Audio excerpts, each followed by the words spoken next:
La voix d'une Afrique libre et consciente. La vérité tue le mensonge. La lucidité est une arme.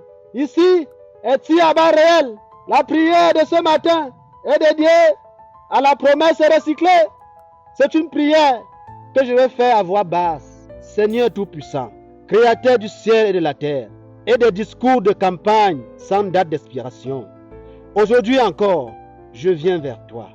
Je viens devant toi avec un cœur fatigué, mais un sens de l'humour encore plus vivant.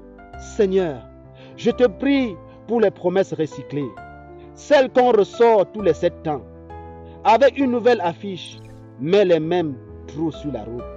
Seigneur, tu entends bien quand on nous parle d'émergence à l'horizon 2035, alors que même le soleil hésite de se lever sur certains quartiers.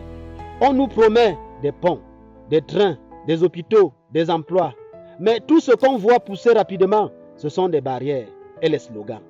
Seigneur, je te prie pour les discours enrobés de chiffres. Des milliards par-ci, des milliards par-là. Mais dans les cuisines, la mamie regarde la famille et rit jaune. Oh Seigneur, pourquoi faut-il une carte du monde pour retrouver le prix du kilogramme de riz?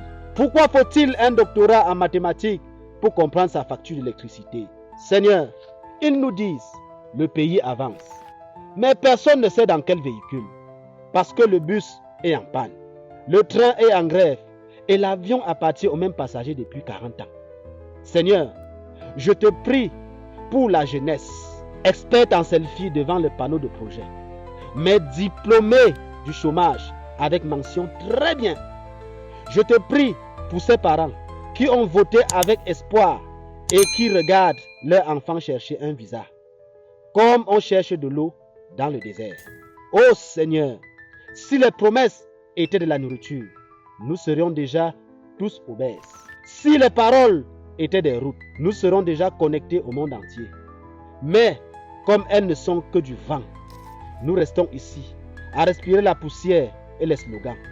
Seigneur, apprends à ceux qui dirigent que le peuple a une mémoire, même si elle souffre parfois d'amnésie électorale. Apprends-leur qu'on ne peut pas nourrir un pays uniquement avec des discours, des rubans à couper et des photos officielles, des poses de la première pierre. Et s'il te plaît, Seigneur, la prochaine fois qu'on nous parlera de grands projets, fais qu'au moins l'eau coule dans les robinets pour célébrer ça dignement. Ainsi soit-il, chers abonnés de la Voix du Continent, rendez-vous demain si Dieu veut et si le courant le permet. Amen.